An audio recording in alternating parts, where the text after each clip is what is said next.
हमारा मानना है कि राजनीतिक मुद्दे लेकर उनके ऊपर साजिश कुछ हुई है। जी, साजिश हुई है। मैं तो उनके उन्हीं के संरक्षण पे हुआ है। उनके लड़के पूर्व सांसद प्रवीण निषाद संत कबीर नगर, उनके बड़े लड़के अमित निषाद जी मौके पे धरना स्थल पे मौजूद थे। उनका एफआईआर में नाम नहीं है, मुझे मुख्य अभियुक्त बना दिया गया। हाँ बिल्कुल, क्योंकि धरने में तो दोनों लोग भी बैठे थे। बिल्कुल कंधा दे रहा है, पुलिस के सामने सब कुछ है और ये उन्हीं के संरक्षण पे, उन्हीं के आदेश पे, उन्हीं निर्देश पे, उन्हीं के जाम के लिए अगर मान लीजिए समाज में कोई दुर्घटनाएं होंगी तो किसी को तो आगे आना पड़ेगा। उसके खिलाफ तो बिगुल फूकने का समय आ गया और आप लोग बिगुल फूकिए, अन्यथा सभी नेताओं को खा आप क्या कहेंगे कि कैसी गिरफ्तारी? ये गिरफ्तारी पूर्ण रूप से राजनीतिक गिरफ्तारी है और इसमें कुछ लोग चाहते हैं कि निषाद समाज के अन्य लोग जो प्रतिभावान हैं या फिर समाज की आवाज उठाने वाले हैं, लोग समाज की आवाज दबाने के लिए युवाओं को दबाना चाहते हैं। ये आवाज क्या दबेगी? ये आवाज दबेगी नहीं, ये आवाज और तेजी से उठेगी। ये मुझे साहस दे रही है इनकी गिरफ्तारी, और यही लोग मुझे गिरफ्तार करवाए जो सत्ता में बैठे हुए हैं। पूर्ण रूप से इनका संरक्षण प्राप्त है,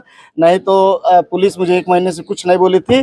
अचानक मेरी एक्टिविटी, मेरी सक्रियता, मेरी लोकप्रियता को देखकर ये घबरा गए हैं। इनका डरा हुआ ये कृत्य है। क्या लग रहा है कि ये कहीं न कहीं राष्ट्रीय अध्यक्ष संजय निषाद का ये हाथ है क्या? 100% उन्हीं का हाथ है। मैं तो उन्हीं के संरक्षण पे हुआ है। उनके लड़के पूर्व सांसद प्रवीण निषाद संत कबीर नगर, उनके बड़े लड़के अमित निषाद जी मौके पे धरना स्थल पे मौजूद थे। उनका एफआईआर में नाम नहीं है, मुझे मुख्य अभियुक्त बना दिया गया। हाँ बिल्कुल, क्योंकि धरने में तो दोनों लोग भी बैठे थे। बिल्कुल कंधा दे रहा है, पुलिस के सामने सब कुछ है और ये उन्हीं के संरक्षण पे, उन्हीं के आदेश पे, उन्हीं निर्देश पे, उन्हीं का सब कुछ मुकदमा। क्या कहेंगे मछुआरों से, बताइए जल्दी। अब निषादों से तो मैं यही कहूंगा कि भाई देख लीजिए किस तरीके से आवाज, मैं अगर गलत हूं तो मेरे खिलाफ, नहीं तो अगर मैं सही हूं तो मेरी आवाज दबनी नहीं चाहिए। आप लोग मेरा सहयोग करिए और जो अपने समाज के हक पद अधिकार एक व्यक्ति लेके बैठा है उसके खिलाफ तो बिगुल फूकने का समय आ गया और आप लोग बिगुल फूकिए, अन्यथा सभी नेताओं को खा के बैठ जाएगा। चलिए बिल्कुल, बहुत बहुत धन्यवाद। ये राजा निषाद ने अभी आपके सामने क्लियर कर दिया है कि जो राष्ट्रीय अध्यक्ष है निषाद पार्टी के, कहीं न कहीं उनकी साजिश है और इस साजिश के तहत इनको जो है गिरफ्तार। तो इसको लेके जैसे बता रहे हैं कि लोग कि उनके ऊपर कहीं न कोई साजिश हुआ है।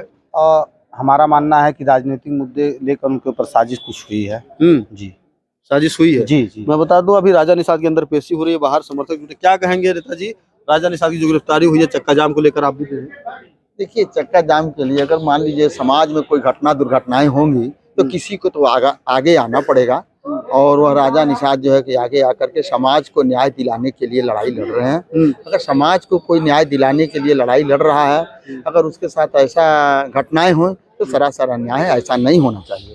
क्या कहेंगे आप राजा निषाद के बारे में? ये तो बिल्कुल गलत है।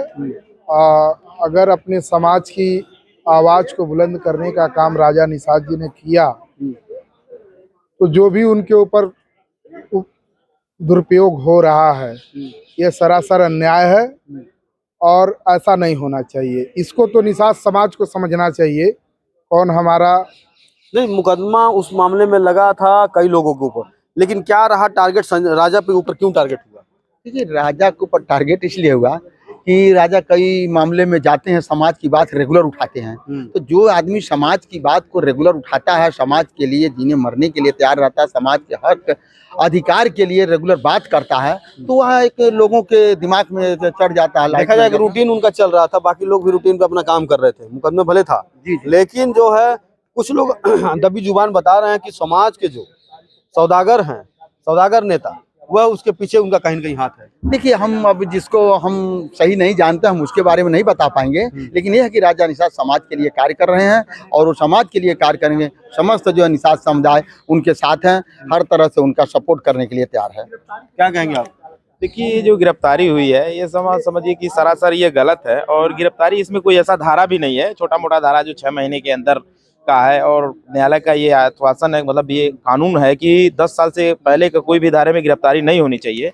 और ये देख लीजिए कि 6 महीने का धारा है और इसमें गैर तरीके से गिरफ्तार किया जा रहा है। काफी शोर सिफारिश के बाद भी समझ लीजिए कि गिरफ्तार करके इनको आज पेश किया गया है, यहाँ कोर्ट में लाया गया है और हम सभी लोग जुटे हुए हैं उनके समर्थन में। और देखिए जो हमारे समाज की हत्या भी हो रही है और हमारे समाज की गिरफ्तारी भी हो रही है, मुझे समझ में नहीं आ रहा है कि शासन प्रशासन को हुआ क्या है। शासन प्रशासन भी है कि क्या इसके पीछे कोई राज भी है? कहीं ना कहीं राज तो कुछ है ही।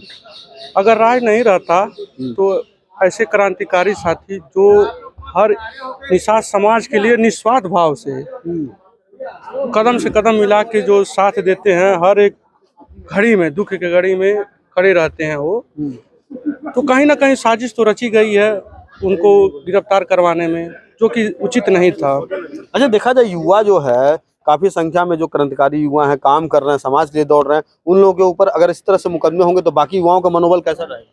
युवाओं का मनोबल टूट जाएगा और हम लोग ये नहीं चाहते हैं टूटे, चूँकि राजा एक ऐसे व्यक्ति हैं समाज के प्रति हर जगह बढ़ चढ़ के हिस्सा लिए हैं और उनको देख के हम लोग के अंदर जो जुनून पैदा होता है सामाजिक स्तर का सहायता करने के लिए, ये हमारे लिए वो प्रेरणादायक हैं।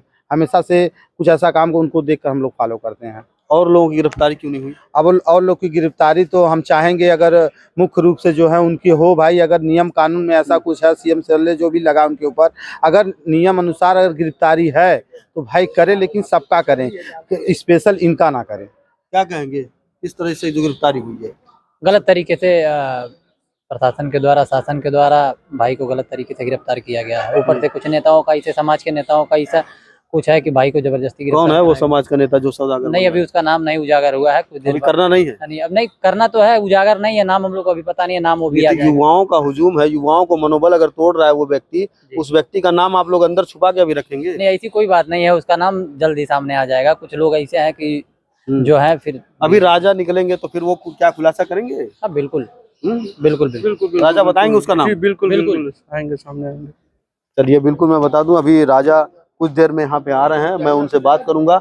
और मैं यहाँ पे बता दूं कि वरिष्ठ नेता नगीना साहनी जी, 1 मिनट रुक जाइएगा। नगीना साहनी जी, ये बताइए जो अभी गिरफ्तारी हुई है राजा निषाद की, इस पे क्या कहेंगे कि कहीं न कहीं किसी का इशारे पे क्या हो रहा है, क्या काम सब? देखिए, आज गोरखपुर जनपद में लगातार देखने को आ रहा है कि मछुआरा समाज के जो प्रतिनिधि हैं और जो मछुआरा समाज के लोग हैं वही लोग आज संकट में हैं। और यहीं से निषाद पार्टी के सुप्रीमो जो निषादों का ठेका लिए हैं सुरक्षा का, आज सभी लोग शांत हैं। जितने लोग निषादों की लड़ाई, समाज की लड़ाई लड़ रहे हैं, वो सभी लोग संकट में। प्रशासन के लोग सभी लोगों का धीरे धीरे उत्पीड़न कर रहे हैं और ये आक्रोश आने वाला जो 2027 का चुनाव उसमें दिखेगा। गोरखपुर जनपद का निषाद और मछुआरा समाज ये मान लिया है कि जो भारतीय जनता पार्टी की सरकार है और जो लोग उसमें मिल करके राजनीति कर रहे हैं, कहीं न कहीं वो निषादों का उत्पीड़न कर रहे हैं। इस उत्पीड़न से निजात पाने के लिए आने वाले 2027 के चुनाव में भारतीय जनता पार्टी का गोरखपुर से सफाया करने का काम निषाद समाज के लोग करेंगे। इन मछुआरा युवाओं को जो तेज तरार क्रांतिकारी हैं, अपने हर जगह अपने क्षेत्र में जाते हैं, इन लोगों का साथ देने के लिए क्या आपके राष्ट्रीय अध्यक्ष अखिलेश यादव कोई निर्णय लेंगे? देखिए, जहां कहीं भी निषादों का या मछुआरों का मामला आता है, वहां समाजवादी पार्टी के मुखिया माननीय अखिलेश यादव जी हमेशा स्टैंड करते हैं। अभी बीच में आपने देखा जो अमटौरा का कांड हुआ, उसमें भी हम लोगों ने, समाजवादियों ने मजबूती से लड़ाई लड़ा। माननीय राष्ट्रीय अध्यक्ष जी ने आर्थिक रूप से भी मदद किया और काफी लड़ाई लड़ने का काम किए। अभी निषाद का मामला जो देवरिया में था, वहां भी पार्टी जाकर के आर्थिक मदद की। अभी सिद्धार्थनगर में जो निषाद का मामला था, हत्या हो गई थी, उसकी भी माननीय अखिलेश यादव जी ने मदद किया है।